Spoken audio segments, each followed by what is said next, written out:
Welcome everybody online. So some of us made it here despite the strike which didn't take place. So another second order paradoxical intervention. German idealism well alive in the shape of Deutsche Bahn, but it's also just an infrastructure problem of a serious nature. But be that as it may, many of us made it, so I'm glad that you're all here. And I'm particularly glad that Jocelyn Maclear could not only join us for tonight, but also in the capacity of being one of our distinguished Mercator AI visiting professors here in our program project on desirable artificial intelligence within the framework of desirable digital transformation. So first of all, thanks again, as always, to the Mercator Foundation of funding this and making this event possible. So Jocelyn is a full professor of philosophy now at McGill University. We met when he was still in Quebec City, and a professor there, before he moved to this very distinguished new chair, the Stephen Jaroslawski Chair in Human Nature and Technology at McGill University. And more recently, so he has contributed many things to FTX broadly construed. And most recently, his focus has become issues within AI ethics from really different dimensions, from debates about, speculative debates in AI to real world ethical AI. And before that, or in a broader context, he has also published widely on issues having to do with multiculturalism and complex identities in Quebec, because apart from being a terrific philosopher, he has also played various roles as a public intellectual in the French-speaking part of Canada, which, as we know, is much bigger than Germany, but slightly less populated. And so some of his most recent publications having to do with tonight's lectures include the new AI Spring, a deflationary view, published in AI and Society, and another publication with no less a bigger than Stuart Russell, AI for Humanity, the Global Challenges.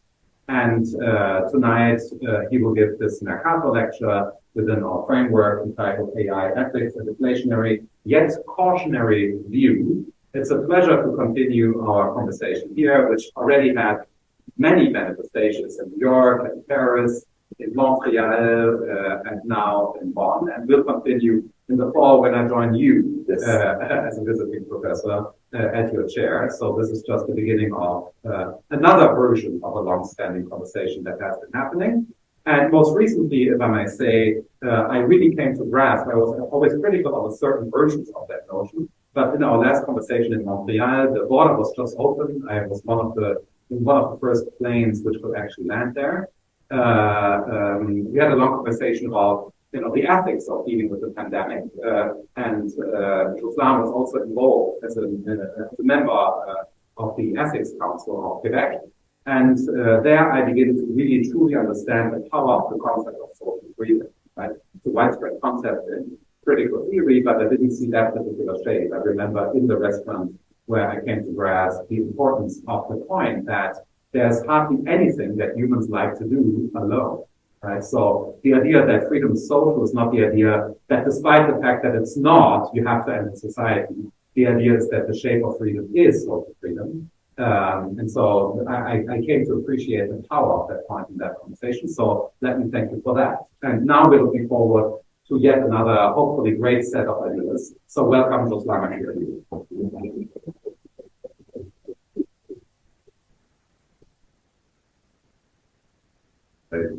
Thank you so much, Marcus, for these kind words. This means a lot to me. Marcus is one of my favorite discussion partners in philosophy, and it's this dialogue has been going on for soon a decade. We are approaching here. Yeah, Bonn was first. Yes, exactly, and this has been extremely enriching to me.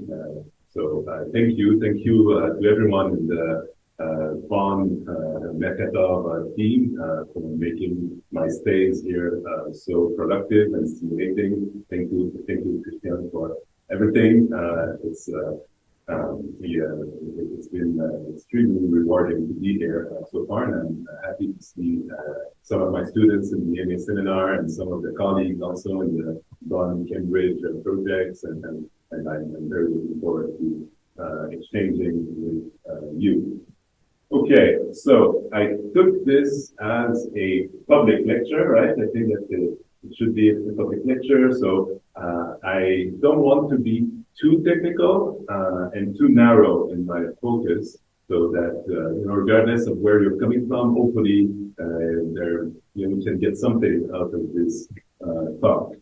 And I noticed that, so that's the title, that there are two main axes involved in the Mercator research project on desirable AI, and I'll try to straddle these two axes. So there's the anthropological perspective, so having to do with the foundational and anthropological questions concerning the human and digital age. So I'll have a few thoughts about these foundational issues.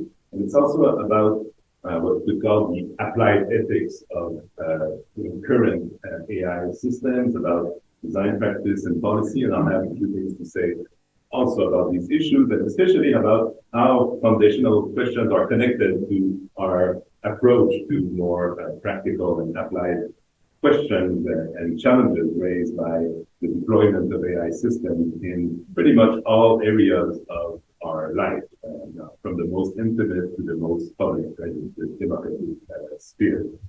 Okay. And many of these ideas are actually drawn from a manuscript that I'm working on, so I'm all the more interested in discussing these ideas with you.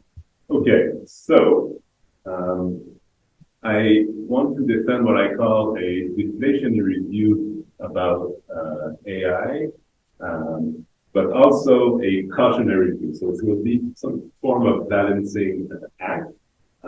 It's a deflationary review that I first sketched out in this 2019 article. It's a deflationary view about some claims that are being made about where AI is heading, about the future development of AI, and about how it will impact society and human beings.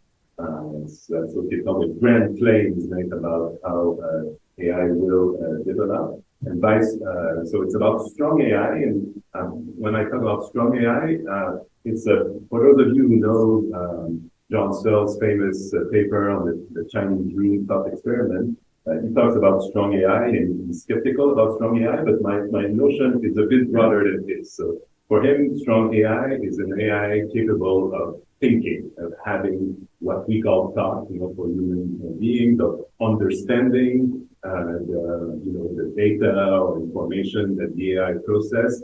Strong AI would be an AI capable of actually understanding the input and the output. The input and output would have meaning for the AI, and that would be strong AI for him.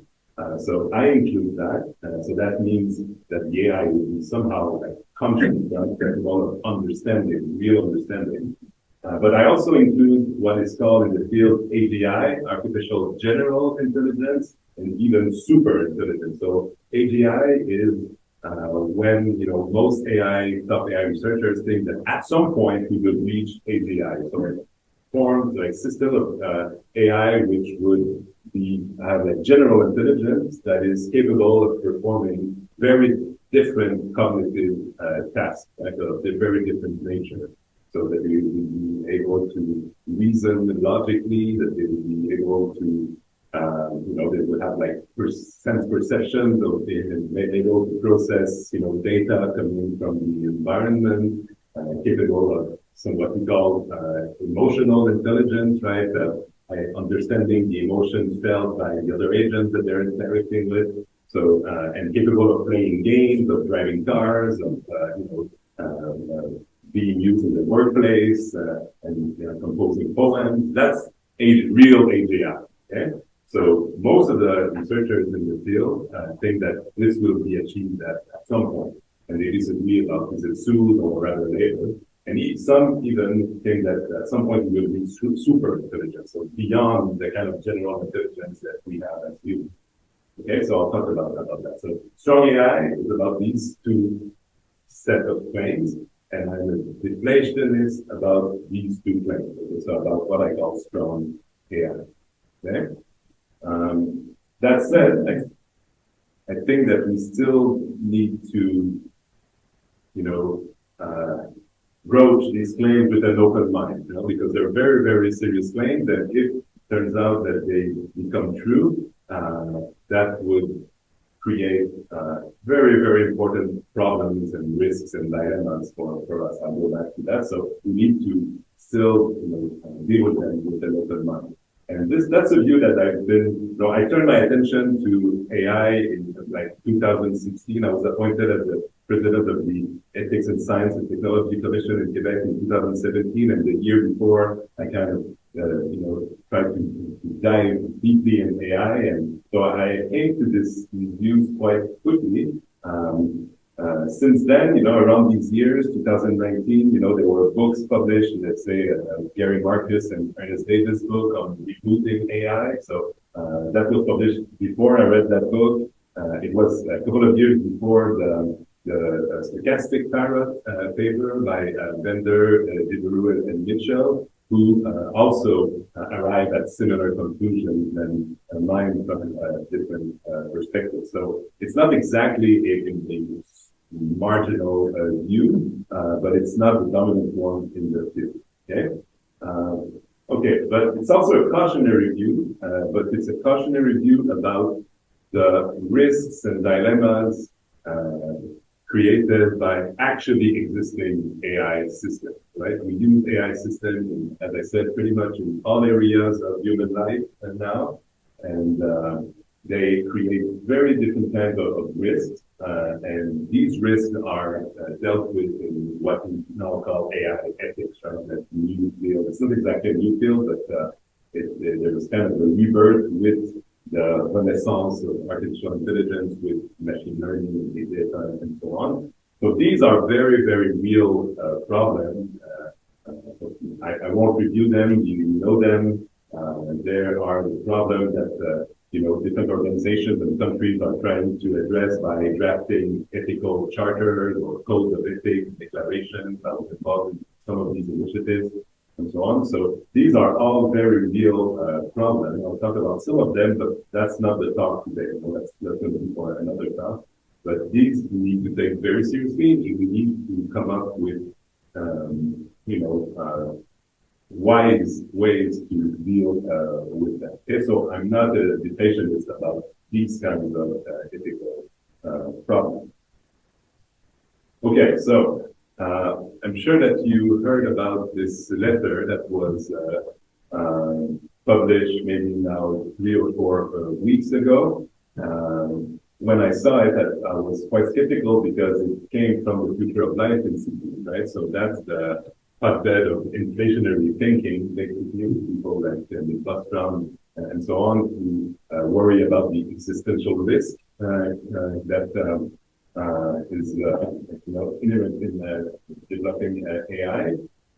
So I was quite skeptical at first, but there's some very distinguished people who decided to endorse it, including my Montreal colleague Yoshua Benjo, one of the top AI researchers, and Stuart Russell and others also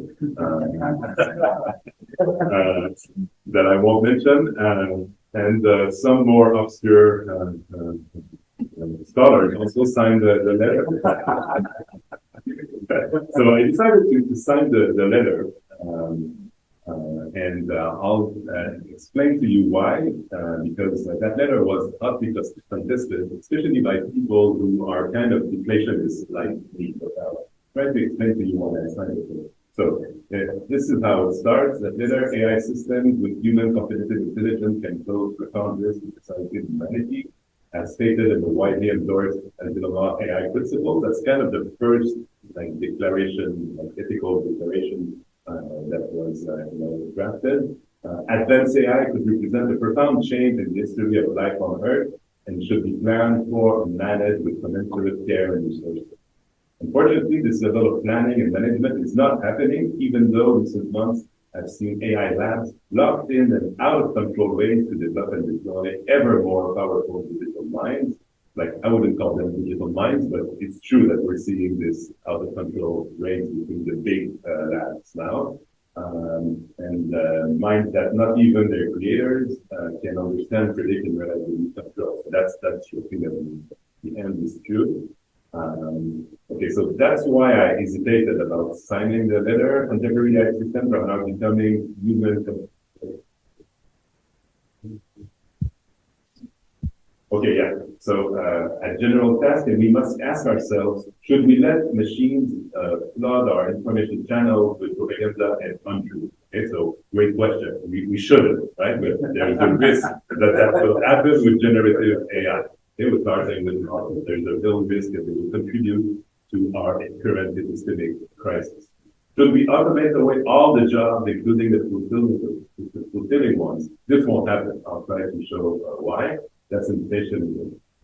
Should we develop non-human minds that might eventually outnumber, outsmart, obsolete, and replace us? Should we risk loss of control of our civilization? Okay, so take it easy. You're using it now. But then, you could see that there were different writers who wrote the letter. AI research and development should be refocused on making today's powerful state-of-the-art systems more accurate, safe, interpretable, transparent, robust, aligned, worthy, and loyal. So that's the project that I endorse. In parallel, AI developers must work with policymakers to dramatically accelerate the development of robust AI governance system. Okay, so these are the reasons why I decided to sign the letter. I think that I was involved in, as Marcus said, in many kind of political debate in the past, and I see this as a political speech act, basically, as a political intervention. I don't agree with all the claims that are made, but if it's a political speech act, you wonder how effective it will be, like even rhetorically. And I thought, okay, this with those who signed the letter, this will capture the attention of decision makers around the world, and it did, including in my country, in Canada. Some who are working in these labs also will feel compelled to pay attention also and wonder, okay, so what's the role that I want to play in that, out of control race, and what's the attitude that I will bring to the AI project? So I think that as a speech act, as a performative utterance, it had the potential of being successful. And if it's a political intervention, you can kind of reach what John Rawls called an overlapping consensus, right? You agree on, okay, let's publish that letter to put some pressure on some key actors, but we do it for very different reasons. And my reasons are very different from the future of life people's reasons.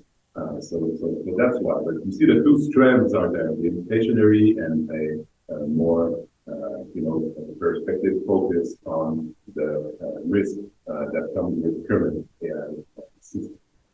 Okay. Now,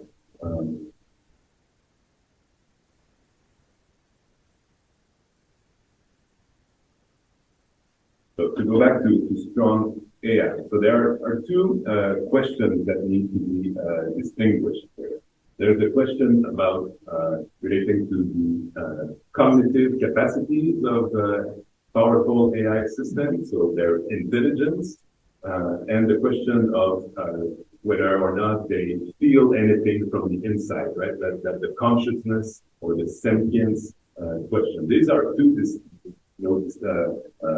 separate questions. Of course, in human and animal minds, they come together, right? We're both conscious, and we like to think that we're, rather intelligent, and what we feel, our subjective experience and feelings, do participate in our intelligence, right? They provide very useful information, right? The emotions that we feel, the beliefs that we form, and so on.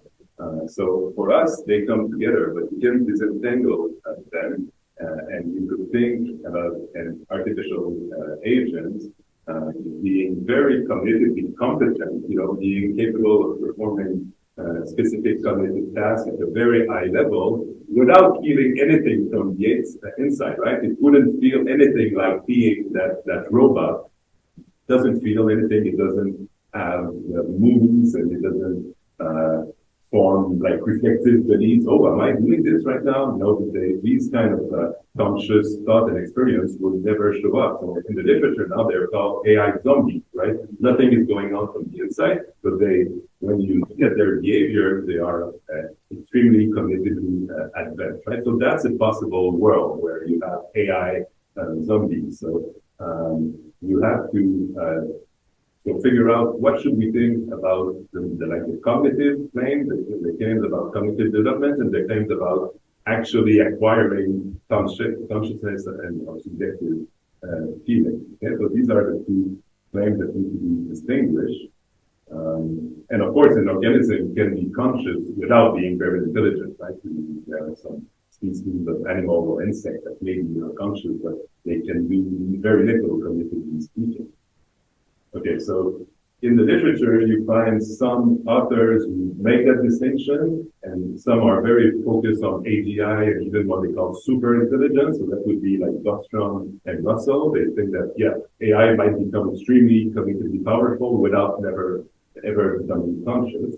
And you have other philosophers like Susan Schneider and David Chalmers also. And I think it's fair to say that they take both possibilities very seriously, right? They both think that, they could already be conscious, or it's very plausible that they will become conscious and that they will also become super intelligent, right? Schneider and Chalmers take both possibilities highly seriously. Okay, so the two claims raise different kinds of very foundational ethical questions, two distinct set of ethical questions. Okay, so if you worry about AGI, then the main ethical problem will be what is called a value alignment problem or a control problem, right? So if you have highly sophisticated cognitive artificial cognitive agents, at some point, their own interests and goals might diverge from ours. Perhaps we program them in a way that, they have their objective function, right? That's what they should try to do, accomplish, but they would interpret it in a particular way that would, diverge from our own well-being or interest, right? So there would be a value disalignment. Or we wouldn't be able to control them, right? So that's a very classic fear in AI. You got that in Asimov, when symbolic AI was the main paradigm in AI, and now we have a version of this one. So their goal, like Russell and Bostrom say, how do you make sure that their so-called values align with ours, or that we can keep control, so they're going to keep them under control. But they're not confident that we will be able to do so.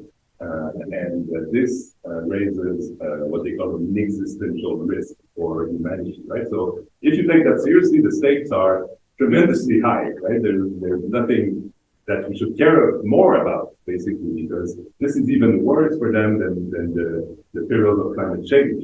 And I find that baffling. There's nothing that should worry us more than climate change, I think.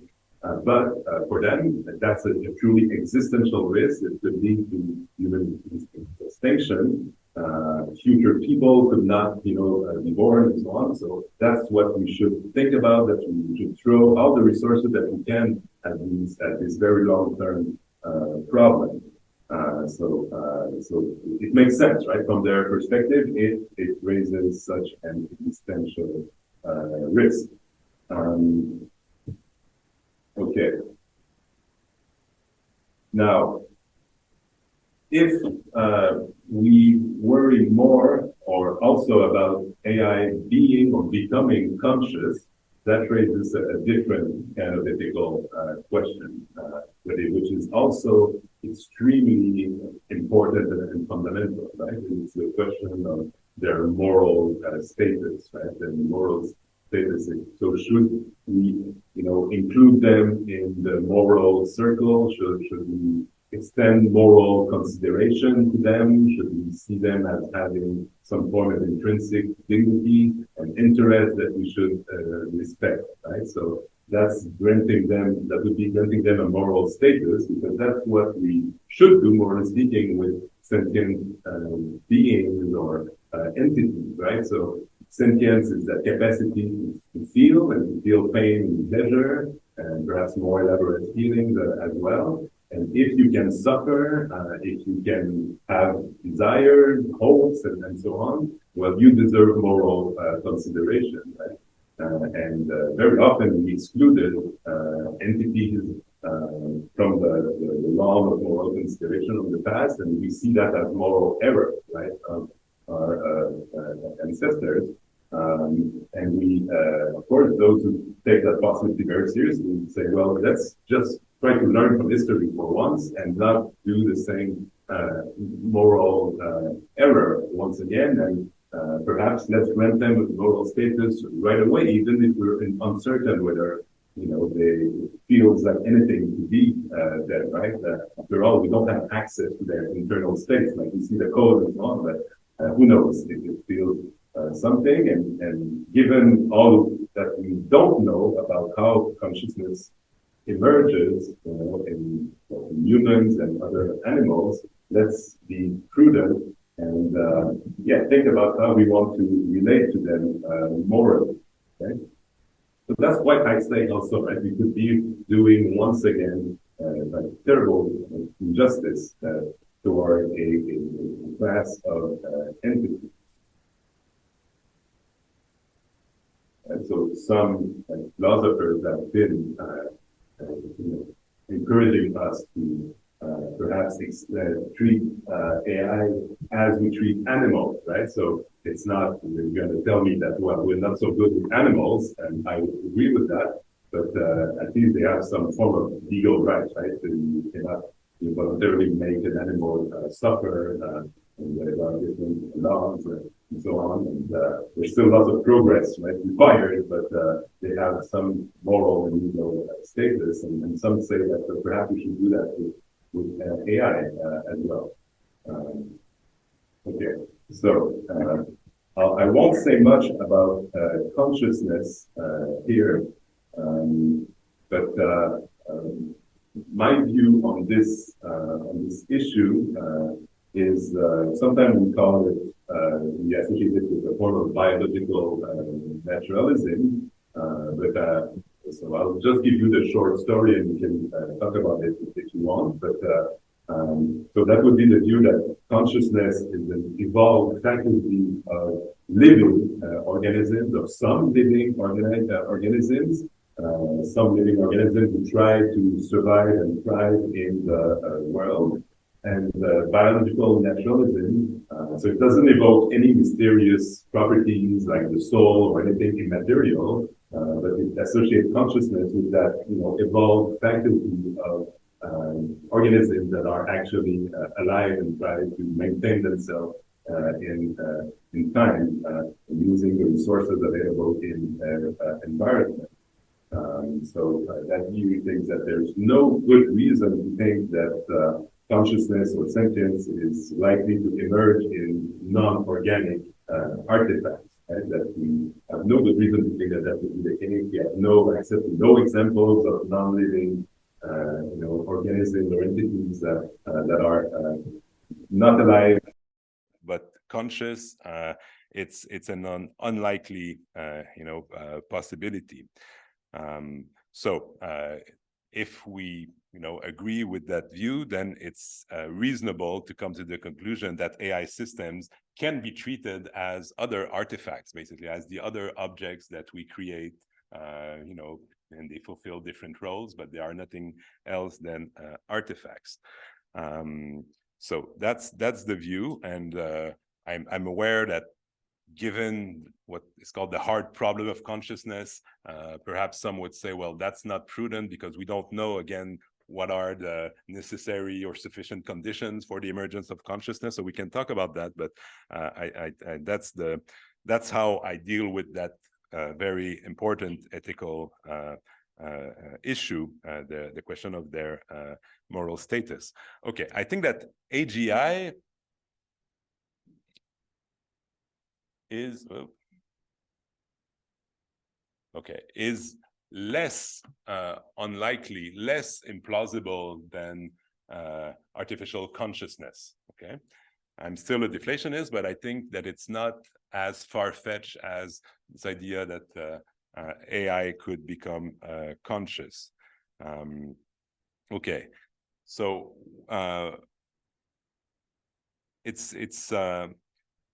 it's less implausible because, well, we already see that AI systems, are capable of performing some cognitive tasks that there were points in time where we thought, oh, you need a human mind to play chess or Go or to, drive a car. So we still don't have self-driving car on our roads, but, there are many who are being tested in San Francisco, for instance.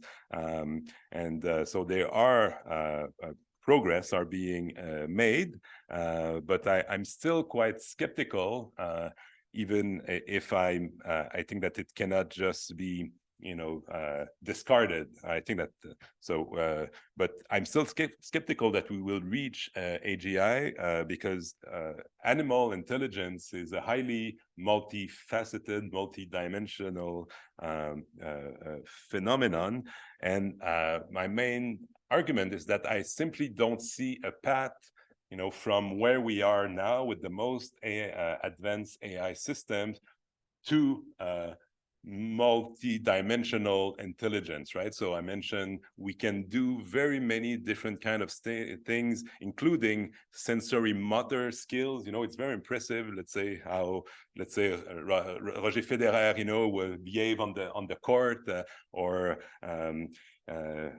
so we use our body in very intelligent way. Again, we have some form of capacity to feel, to show empathy towards someone else, where you kind of have partly share the emotions felt by someone else, not fully, but we have some good ideas of how the other might feel in a particular situation. That's a very impressive also cognitive capacity. We can reason logically. We're not always very good, but we can do it under the right circumstances. Books like The Phenomenology of Spirit can be written, and so on. So these are very impressive cognitive achievements, and they are very multi-dimensional.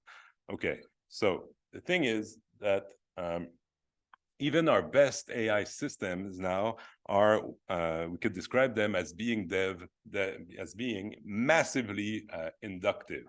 Okay, so they are massively inductive in the sense that so at some point, researchers in AI realized that the symbolic AI paradigm would not work, right? That it stalled.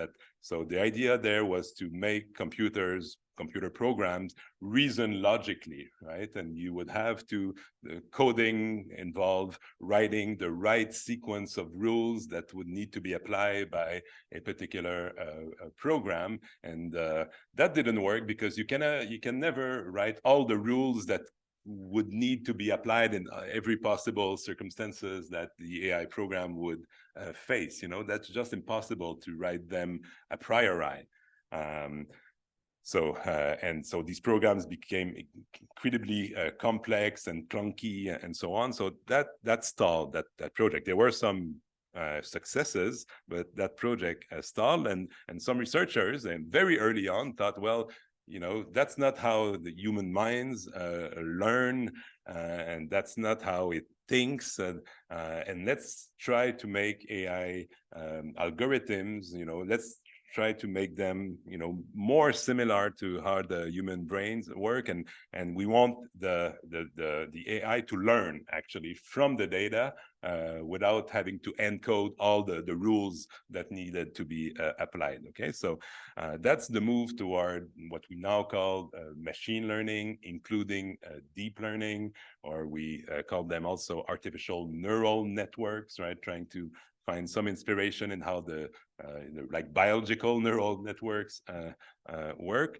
And they're massively inductive in the sense that you need a very large quantity of data, of training data. So big data is required. That's one of the enabling conditions of current AI systems. And you train them, you feed them, very large number of data, and you want your program to identify, detect like significant relations between the data points, right? To track the relevant patterns in the data, and that these patterns are associated with what you want the AI to do, right? So some of the early successes were in machine vision. So you want your AI to be able to distinguish between pedestrians and cyclists and cars and road signs and so on, if you want to have self-driving vehicles, right? So and then the AI is capable of saying, okay, when that particular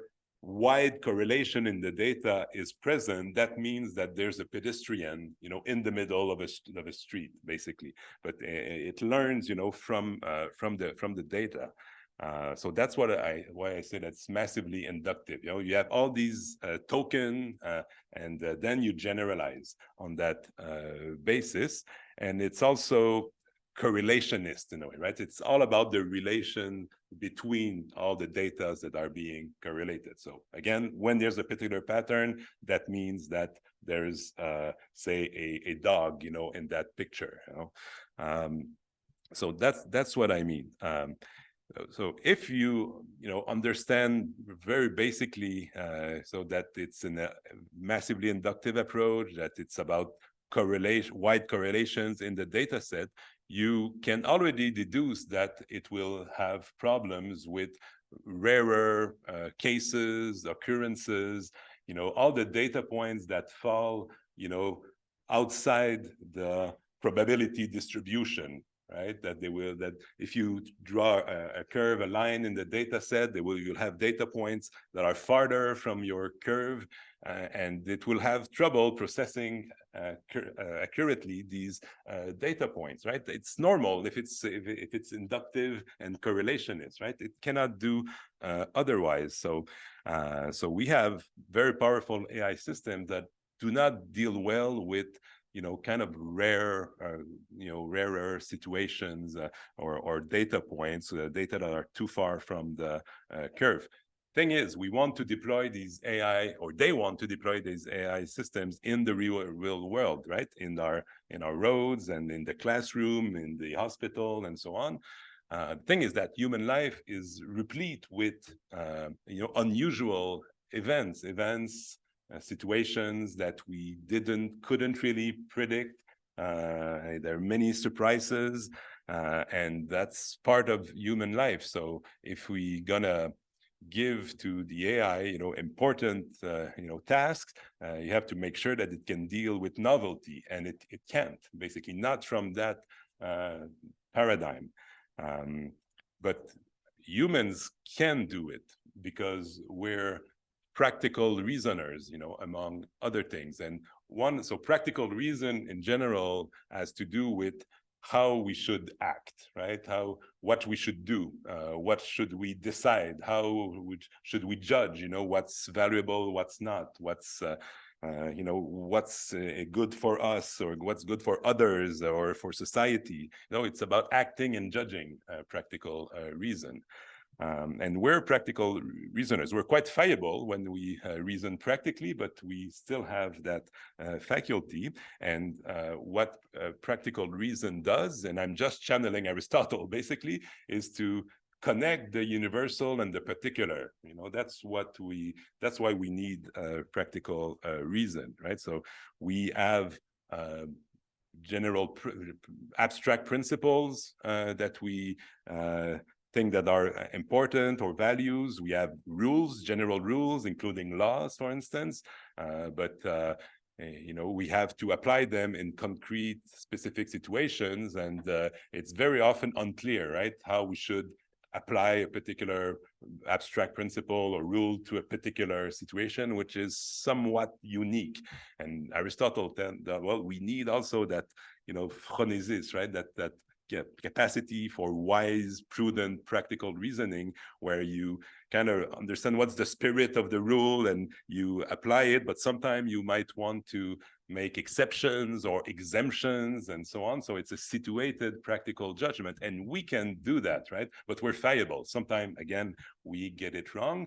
But in order to mitigate our limitations, we also reason practically, like socially, like in an intersubjective manner, right? Science is a collective enterprise. So we kind of try to correct each other. We challenge each other all the time.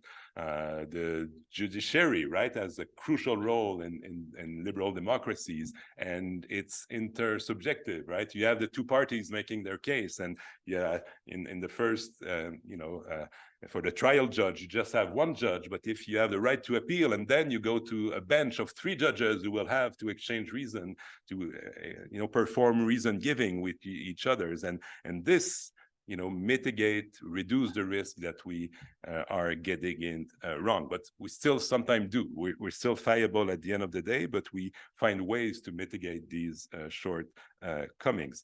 Okay, so AI cannot do that. Not even the most powerful system.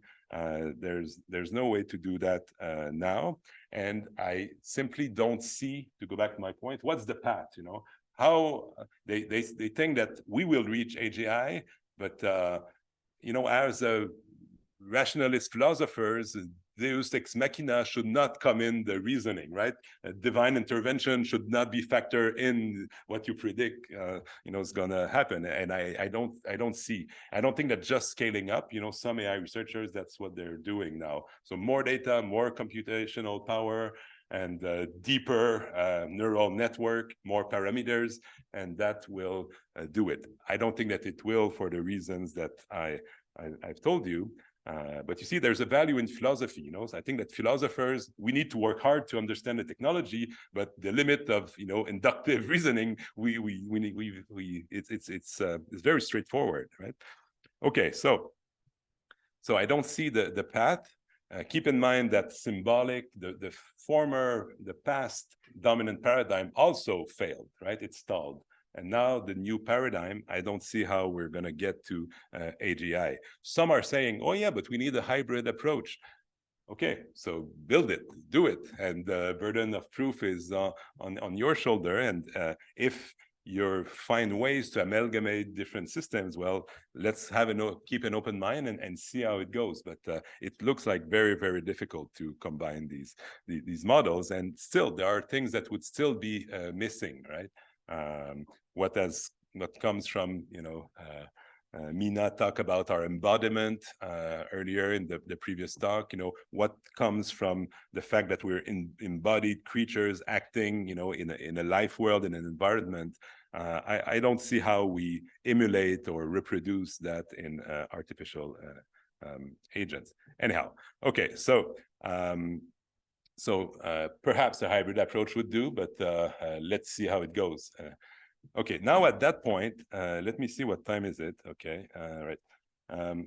At that point, you might want to say, wait, okay, but you're a skeptic, but what about GPT-4? What about ChatGPT, right? That took the world by storm in the past 2 or 3 months. That's very impressive, right?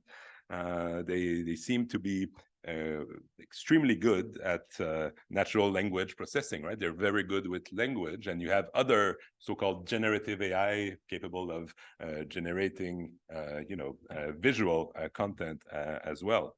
And it's true, I find these generative AI quite impressive.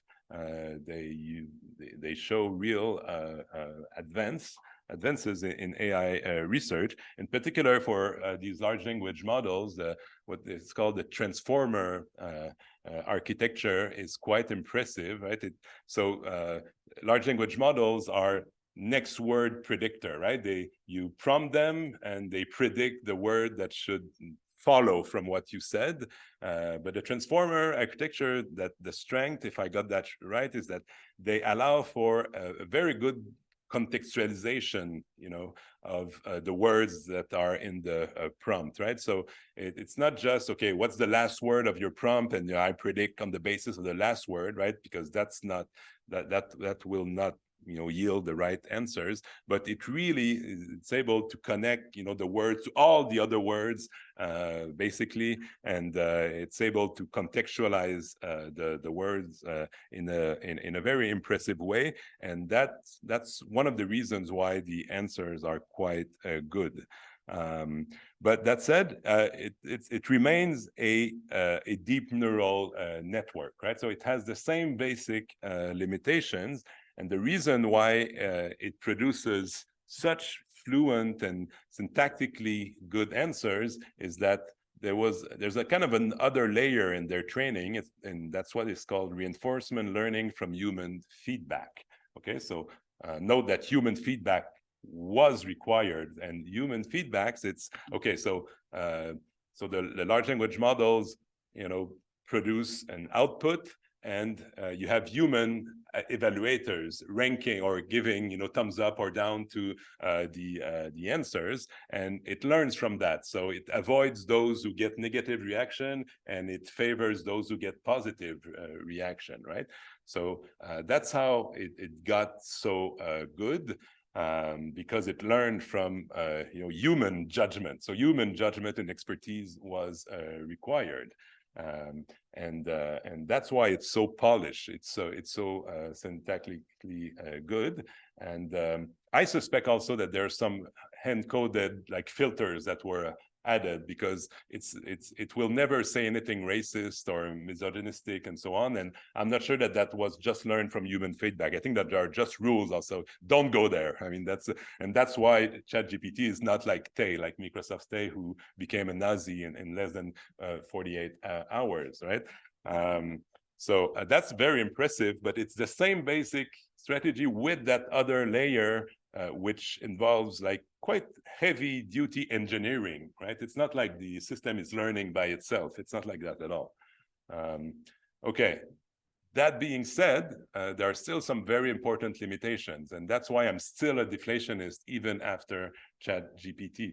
So, the hype about AI is just unbelievable, like everywhere. So last January, I published that op-ed in one of our newspapers about ChatGPT being a bullshitter, right? A bullshitter in Harry Frankfurt's sense. The bullshitter is not a liar, right? The bullshitter doesn't care about the truth. It's not that it knows the truth and it doesn't want you to know the truth, so it lies, right?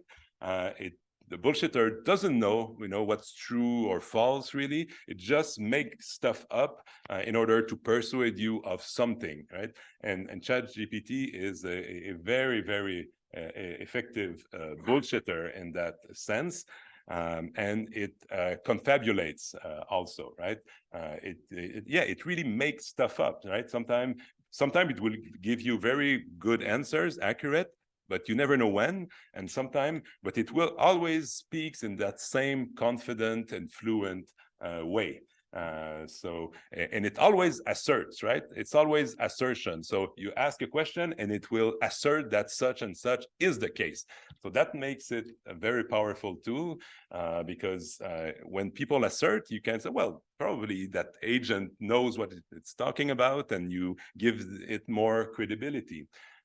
So that's why it's dangerous, because it's assertive, but it confabulates. So, and the word used in AI is hallucination, but I refuse to use hallucination, because hallucination is a distorted, like, visual perception or sensuous sense perception. There's something which is not there in the the external world, but you hallucinate it. AI do not have that relationship to the world and the equivalent of our senses, so it doesn't hallucinate. It just process the compute, and process the data and come up with generalization that sometimes are false, and that's how it confabulates. But it confabulates in a very troubling way. Okay, so I talked about that. Okay, so Let me give you an example here. I don't know if you're already tired of questions that were submitted to ChatGPT, but I think that this one is quite telling. Okay,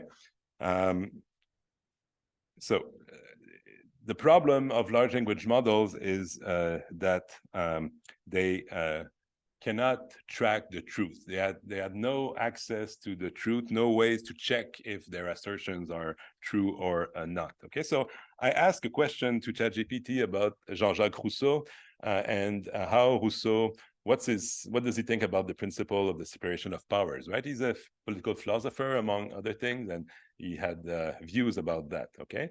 So that's what it says. Rousseau, the 18th century French philosopher. Okay, sorry for the people of Geneva, but that's a common mistake. And writer is generally considered to be a proponent of the principle of the separation of powers. In his influential The Social Contract, Rousseau argued that political power should be divided in three branches, the legislative, executive, and the judicial. He believed that the division of powers was necessary to prevent any one individual or group from becoming too powerful and potentially abusing their authority. So perhaps ChatGPT is mixing a bit Tocqueville and or the Montesquieu and Rousseau, but so that's what it answered. Rousseau also believed that the legislative power should be held by the people, who would make laws based on the general will or the common good of society. Right? There are truths in there and many falsities. The executive power, which would be responsible for enforcing the laws, would be held by a single individual or a small group. The judicial power, which would interpret the laws and ensure that they were being followed, would be held by an independent judiciary. Overall, Rousseau's philosophy emphasizes the importance of limiting the power of the government and ensuring that it's accountable to the people. His support for the separation of powers reflects his broader commitment to democratic principles and to the protection of individual rights. So I don't know who studied Rousseau more in depth here, but too bad for the students who will use ChatGPT, but that's not a good answer to the question, right? You will probably not pass, actually, if that's the answer. There are elements where we could find some points, but for the most part, ChatGPT couldn't figure out that Rousseau is both a Democrat and not a fan of the fragmentation of political power. But in order to understand that, you need to understand the philosophical system, right? And Rousseau asked, so how can a people be free while still obeying the law, right? How can you be free if you submitted to the law? And that's how we influence Kant and saying, well, if we're the co-authors of the law, then we stay free, even if we have to abide by the laws, because we co-created the laws, right? So we have to self-impose norms upon us. And that's how we stay free. And that's the goal, right? Staying free, but still living in a political society. So the point here is that the demos, in totality, needs to keep creating and recreating the general will by always participating to the co-creation of laws. You don't want to weaken the power or the sovereignty of the demos there by fragmenting political powers. That's these ideas were defended by philosophers who had different concerns than Rousseau. So Rousseau was a radical Democrat, and as such, he wanted the people to be truly sovereign and to it was really a form of direct democracy. So yes, there is the role for a legislator, but it's very hard to understand actually what the legislator is supposed to do in Rousseau's, and he has a more, I think, superficial and symbolic, role. Anyhow, so many needs to be said, but the point here is that you have to know quite a lot to assess a large language model's answer, right? And if you revert too quickly to these models to generate knowledge or have to learn to, well, you might easily be fooled. They can lead you astray but that looks highly plausible, right? These answers, it looks plausible because many of the reasons why we value the separation of powers are rehearsed there. So there are good reasons for supporting the avoiding the tyranny of the majority and so on. In liberal democracies, we believe in that, but that wasn't Rousseau's view. But my point here is that even the most advanced models, that's entirely predictable that it would make that kind of errors, because you don't, in a large training set, you will not find many occurrences of someone who's both a Democrat and not really a fan of the separation of powers. That's just one of the outliers, and it couldn't track that relation. So it's a totally typical error, but you could see how it can lead many people astray. And it's like that, whatever the questions that you're asking. Sometimes it will give you good answers, but you never know in advance, and you need to know how to check or to already have the knowledge. Okay, so just, I'm not sure when we started and when the lecture should finish. 10 minutes? Yeah, that would be okay. Yeah, all right, good. Okay. So that's why I'm a deflationist. I told you very briefly about consciousness. That's why I'm also a deflationist about AGI and super intelligence. But I still think that all these problems are very serious. And just to conclude the talk, I want to show you that it's not, of course, as philosophers, I think, it's our job to engage with these speculative claims. I mean, if we don't do it, no one will do it. And so we need to do it. But I also think that our views about the more speculative questions, in many cases, they impact also how we think about the urgent questions raised by actually existing AI systems, including the question related to the availability of work and distributive justice, right? How the wealth that we create collectively is shared among the members of the society. That's distributive justice. Okay, so if you reading the news, you know that since the rebirth of AI around, well, it's technically in 2012, but it's really around 2016, 17, 18 that really it became ever present in the news. This idea that all our jobs are at risk basically is always there. Right? It's constant. Because many are very confident that AI will keep on progressing and that there will be nothing else that they cannot do, right? That they cannot do better than we do. Okay, so that was just last week that was published, right? It's not 4 years ago. So at the outset, that study was always quoted, right, by Frey and Osborne, two respected economists. 47% of jobs face high risk of being automated within the next 2 decades. The first book that I read was Martin Ford. To acquire more education and skill will not necessarily offer effective protections against job automation, right? So we thought before that it's those like lower skills, less educated, right, that were at risk. And now they're saying, no, they're coming for white collars and cognitive tasks as well, okay? Let me go to this one and I'll come back to Harari. Okay, so Jeff Hinton, right? Often called the godfather of deep learning. So one of the most respected AI researchers. In 2016, it's quite obvious that we should stop training radiologists. Radiologists are like the coyote already over the edge of the cliff who hasn't yet looked down. So he thought, well, that's real life recommendation, by the way, right?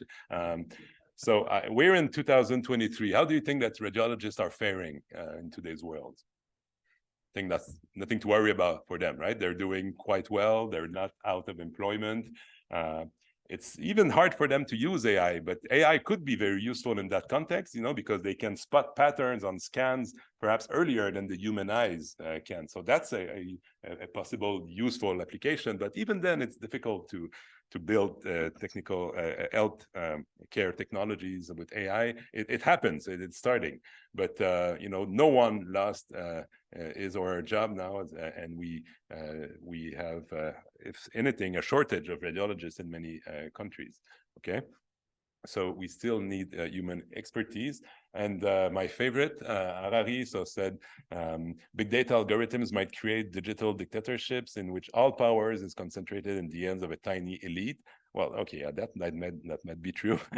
While most people suffer, okay, that's the clever part, not from exploitation, but from something far worse, irrelevance, right? That's very mind-pleasing, right? So you don't need to be Marxist any longer, right? It's not exploitation, the real problem, it's irrelevance, meaninglessness, because there's nothing that's left for us to do. AI will beat us at everything. So how do you give meaning to your life if you cannot be productive anymore, right? If you're really outperformed by AI. So it's you have to reimagine what's a good life. And guess what? That's actually a topic now in ethics, meaning of life in connection to the impact of job automation because of AI. You know, and I like Dan Ayer's work. It's stimulating and so on, but it's a real sub areas now. Meaning of life. You know, thinking about the meaning of life if work is no longer available. Well, that's all derived from inflationism. Okay. So why, and I'm really going to conclude on this. So why is it? It's drawn or derived from an inflationary view. Well, there are many things that you know are not understood, right? When you have you know, technologists and AI designers thinking about the impact of their technology, they are expert in their domain, right? They're not expert in the human and social sciences. They're not economists. They're not experts on the job market and so on. So one thing that now is being you know, distinguished, or where tasks and jobs are being distinguished now, and I think that's absolutely required, right? So it's totally possible that some task can be automated, that you could use AI to perform some tasks that humans were performing before, but that doesn't mean that the job you know, will also be automated, right? Because you can come up with new tasks to do, perhaps even more interesting one. But if you free some time for the human employee, perhaps that you can use the employee to do other thing, right? Or perhaps the employee will think about new you know, stuff that we could do, services that we could offer, and so on. So the task automation does not necessarily lead to job automation. Okay, and it's related to the other point. AI in many cases can be part of our cognitive scaffolding, right? Of what enables and augments human cognition, right? We use many technologies, and including information technologies as scaffolding for our thinking, and it augments our thinking, right? It doesn't replace it. It doesn't threaten us. So AI, as things stands, I think is being integrated as part of the cognitive scaffolding, and doesn't lead to full automation. And again, you know, those who are making these wild predictions, if you really want to try to anticipate what's going on, you need to factor in so many variables, right? So what are the demographic trends? So if someone doesn't mention, well, we have a shortage of labor right now, and the population is aging. So, okay, so perhaps we automate some jobs, but we have a shortage now. So how does that lead to us, you know, losing our job? It doesn't lead there at all. You have to imagine, will new desires and needs also, you know, come up or be created?